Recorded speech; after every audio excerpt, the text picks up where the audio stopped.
Welcome to the Outlier Betting Strategy Series. I'm Dave Golikov. Today we're talking about hedging. This is an important tool or strategy used by bettors in many different situations. Some people use it for arbing, obviously. Some people use it for capturing bonuses, bonus hunters, match betting, whatever you want to call it. Kind of like me.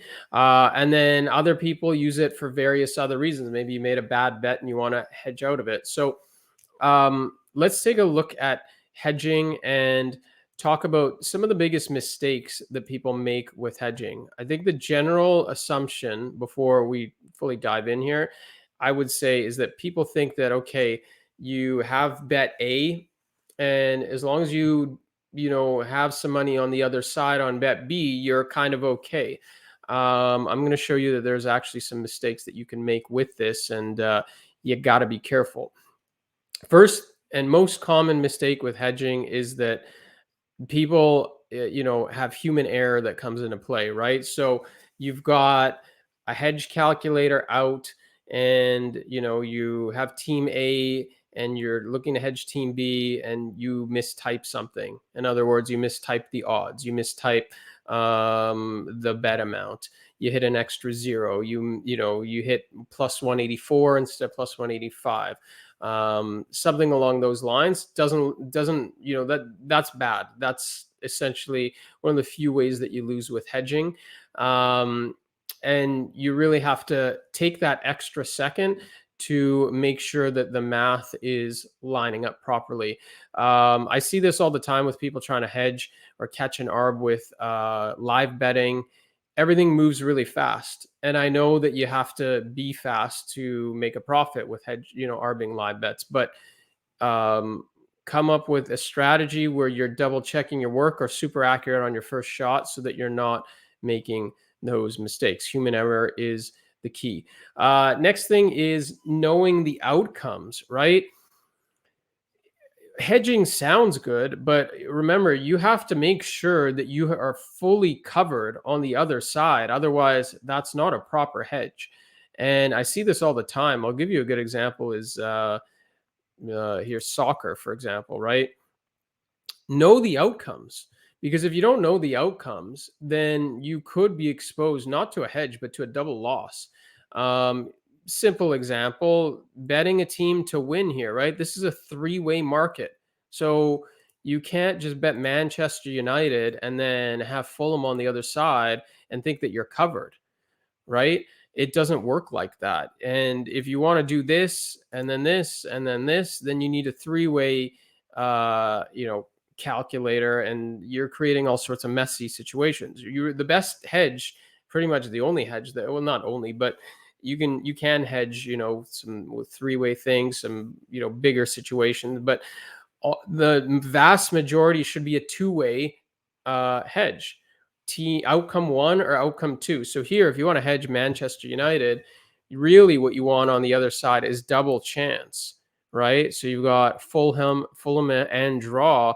And this is just one example. And so I see people do this all the time, where you end up with a side A and side B is not the proper hedge. Like, let's say, I don't know, one's a 90-minute thing, the other's, not, whatever it is, but you got to make sure that that's it. There's no other outcomes. It's got to be, NFL, team A, team B. Of course, if there is a tie, then you don't want to get burned by a tie. I should say that, it's okay sometimes if there's a tie, an NFL hedge, and you have that freak situation where they tie. That's okay as long as you're not getting burned by a tie. What you don't want is, a situation where that tie actually crushes you.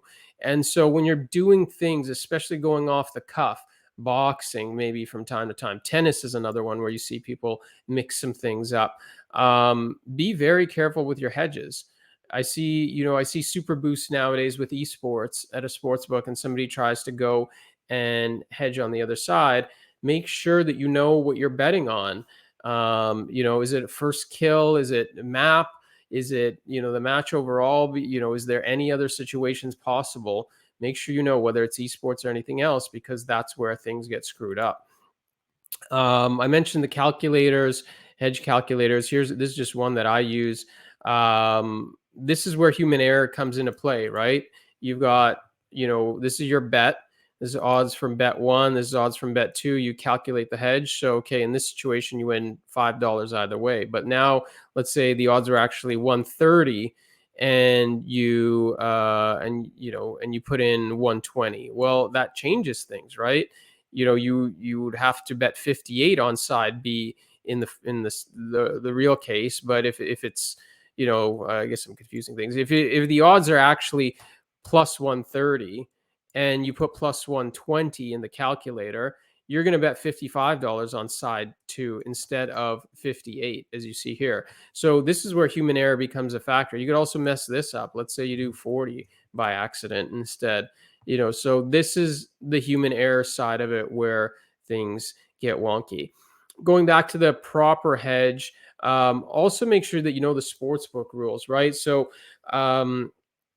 tennis is a good example where you might think, okay, I've got this covered, and one book says they have to play a first full set for it to be action. The other says as long as they've started, that's good.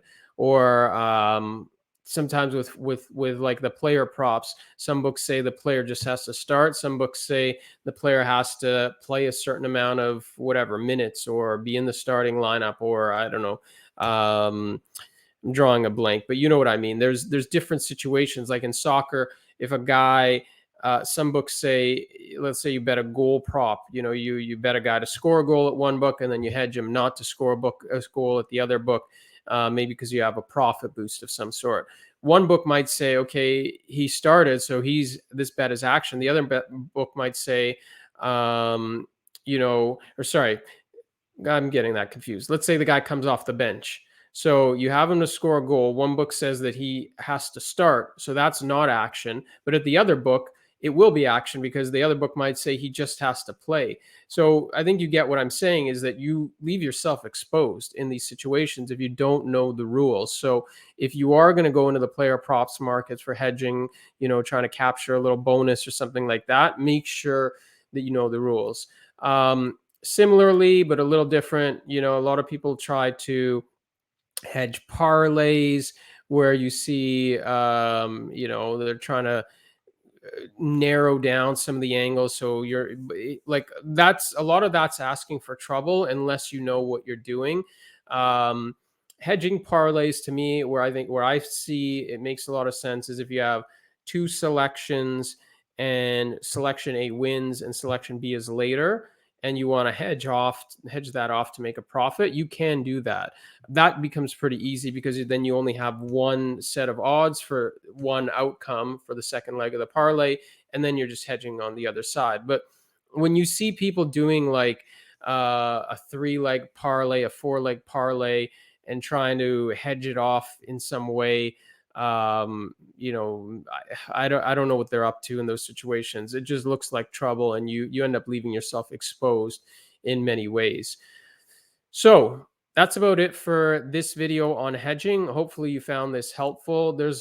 Hedging is quite important, especially to me right now. There's so many sports books out there giving bonuses and promos and stuff.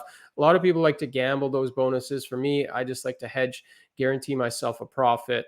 And so if you are going to go down that road, make sure you avoid the human errors. You take that extra time, you know the rules, and you don't leave yourself exposed to a double loss instead of basically a guaranteed win. Then you're in good shape. Thanks for watching this video on Outlier's YouTube channel. Make sure you hit the thumbs up if you like the content. Leave your thoughts below or join our Discord and chat about some of this stuff. All we do is try to help bettors become a little bit smarter and win a little bit more money. Thanks for watching. We'll talk to you again soon.